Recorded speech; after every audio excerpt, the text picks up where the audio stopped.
এরপরে আমাদের পরের কোয়েশ্চেনটা হচ্ছে যে 2 নম্বর সৃজনশীল। এখানে 2 নম্বর সৃজনশীলে প্রথম প্রশ্ন হচ্ছে প্রশমন বিক্রিয়া কি? প্রশমন বিক্রিয়া হচ্ছে যে বিক্রিয়ায় অ্যাসিড আর ক্ষারক উভয় বিক্রিয়া করে লবণ এবং পানি উৎপন্ন করে। অর্থাৎ অ্যাসিড ক্ষার বিক্রিয়া অংশ নিচ্ছে, উৎপন্ন করতেছে কি লবণ আর পানি। অ্যাসিড ক্ষার লবণ পানি।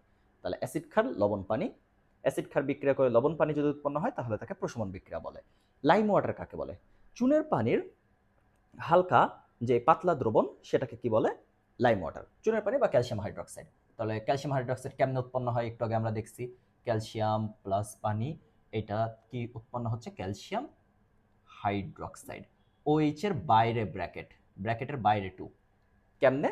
একটা অক্সিজেন এইখানে আর একটা অক্সিজেন এখানে, দুইটা অক্সিজেন, ভিতরে অক্সিজেন একটা, আর এখানে কয়টা? দুইটা হাইড্রোজেন। তাহলে দুইটা অক্সিজেন আছে, দুইটা হাইড্রোজেন আছে। আমি কমন নিয়ে OH লিখলাম, বাইরে 2 লিখে দিলাম। এটা আমার হয়ে গেল চুনের পানি। এই চুনের পানি ক্যালসিয়াম হাইড্রোক্সাইড, এটার পাতলা দ্রবণটাকে আমার কি বলতেছে? এই পাতলা দ্রবণটাকে আমার বলা হচ্ছে লাইম ওয়াটার। তো এটা আমার গেল খ নাম্বার প্রশ্ন, যে চুনের পানির পাতলা দ্রবণকে আমি বলছি লাইম ওয়াটার। ক খ গেল। এরপরে ক খ এর পরে গ নাম্বার প্রশ্নটা আমরা যদি দেখি, গ নাম্বার প্রশ্নে আমার কাছে জানতে চাওয়া হচ্ছে যে তামান্নার পুতুলে ব্যবহৃত ব্যাটারিটার গঠন ব্যাখ্যা করো। তামান্নার পুতুলে ব্যবহৃত ব্যাটারিটার গঠন কি? ব্যাটারিটা হচ্ছে, নাম হচ্ছে কি, এটা শুষ্ক কোষ।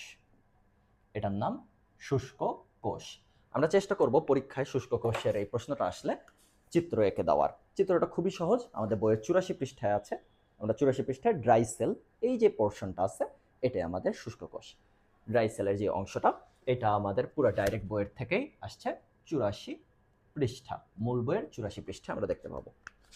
তো ড্রাই সেলে আমার কি কি আছে? ড্রাই সেলের মধ্যে আমরা প্রথমে কি করছি? Ammonium chloride. অ্যামোনিয়াম ক্লোরাইডের সংকেত কি? NH4Cl। অ্যামোনিয়াম ক্লোরাইড, কয়লার গুঁড়া, ম্যাঙ্গানিজ ডাইঅক্সাইড। তাহলে অ্যামোনিয়াম ক্লোরাইড, কয়লার গুঁড়া, ম্যাঙ্গানিজ ডাইঅক্সাইড, এই তিনটাকে মিশায় আমরা একটা বানাচ্ছি পেস্ট। এই পেস্টটার নাম আমরা কি দিচ্ছি? লেই। এই লেইটা আমরা দিয়ে দিচ্ছি ভিতরের কালো পোর্শনের মধ্যে। আর এই কালো পোর্শনটাকে কিসের মধ্যে দিচ্ছি? সিলিন্ডার আকৃতির একটা জিনিসের মধ্যে। এই জিনিসটা কিসের তৈরি? দস্তার তৈরি। তাহলে দস্তার তৈরি আমার সিলিন্ডার আকৃতির জিনিস, সেটার ভিতরে দিচ্ছি লেই। লেইটা কি দিয়ে তৈরি? NH4Cl, MnO2 আর কয়লার গুঁড়া। NH4Cl, MnO2 আর কয়লার গুঁড়া, এই তিনটা দিয়ে লেই তৈরি। এবার এটার উপর একটা ধাতব টুপি বসানো আছে। উপরে একটা ধাতব টুপি, একদম উপরে। এই ধাতব টুপিটা ধনাত্মক প্রান্ত, অর্থাৎ প্লাস। আমরা মনে রাখবো ধাতব টুপি ধ দিয়ে প্লাস ধনাত্মক প্রান্ত। তাহলে আমি মনে রাখবো কিভাবে? ধাতব টুপি, ধ দিয়ে ধাতব টুপি, আর ধ দিয়ে ধনাত্মক। আর দস্তার এই পাতটা, দস্তার পাতটা একটা যদি ধনাত্মক হয় দস্তার পাত, তাহলে কি হবে? ঋণাত্মক হবে। ধনাত্মক মানে কি? ক্যাথোড। আর ঋণাত্মক মানে কি? ঋণ যে করে, আনে যে। আনা মানে অ্যানোড, আনতিসি অ্যানোড। অ্যানোড কোনটা? দস্তার পাত। তো এটা হচ্ছে দস্তার পাত। এই যে দস্তার পাতটা, এটাকে কি করা হয়? একটা শক্ত কাগজ দিয়ে ঢেকে দেওয়া হয়। এটা ঋণাত্মক তড়িৎদ্বার হিসেবে কাজ করে। আর উপরে টুপি দিয়ে ঢাকা যেটা ধাতব, ধাতব যে টুপি, ওটা ধনাত্মক তড়িৎদ্বার হিসেবে কাজ করে। তাহলে ধনাত্মক তড়িৎদ্বারের নাম কি? ক্যাথোড। ঋণাত্মক তড়িৎদ্বারের নাম অ্যানোড। শেষ। এই সিম্পল এই জিনিসটা লিখলে আমার কিন্তু আমি এখানে 3 মার্ক পেয়ে যাচ্ছি। তাহলে শুষ্ক কোষের মধ্যে কি কি থাকতেছে? NH4Cl, MnO2, কয়লার গুঁড়া, এই তিনটাকে মিলায় একটা পেস্ট তৈরি করা হয়। পেস্টটার নাম হচ্ছে লেই। এই পেস্ট একটা দস্তার চোঙের মধ্যে দেওয়া হয়। দস্তার চোঙের উপর একটা ধাতব টুপি বসানো হয়। ধাতব টুপিটাকে বলা হয় হচ্ছে ধনাত্মক প্রান্ত বা ক্যাথোড। ধাতব টুপি ধাতব, ধনাত্মক, ক্যাথোড। দস্তার পাতটা, এটা কি? ঋণাত্মক প্রান্ত, ঋণাত্মক, ঋণী, অ্যানোড। আর ভিতরে পুরো জিনিসটার বাইরে একটা কি দেওয়া হয়? শক্ত একটা কাগজ দিয়ে মুড়িয়ে দেওয়া হয়। শেষ। এরপরে আমাদের ঘ নাম্বার প্রশ্নে বলছে যে পুতুলে মোমবাতিতে কি ধরনের শক্তির রূপান্তর ঘটে? পুতুলের ক্ষেত্রে দেখা যায় যে রাসায়নিক শক্তি যান্ত্রিক শক্তিতে রূপান্তরিত হয়। আমাদের পুতুলের ক্ষেত্রে একটা সিম্পল জিনিস আমরা একটু দেখতে পারি, যে পুতুলের ক্ষেত্রে আমরা ব্যাটারির মাধ্যমে, আমার ব্যাটারির মাধ্যমে যে শক্তিটা আছে সেটা কি? ব্যাটারির ভিতরে আমার ছিল রাসায়নিক শক্তি।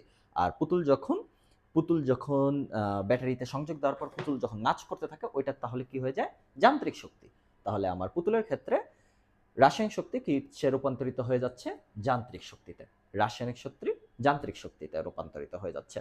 এখানে আমরা একটা জিনিস দিয়ে আমরা মনে রাখতে পারি, ঘ নাম্বার প্রশ্নটা, এখানে আমরা মনে রাখতে পারি রাজা।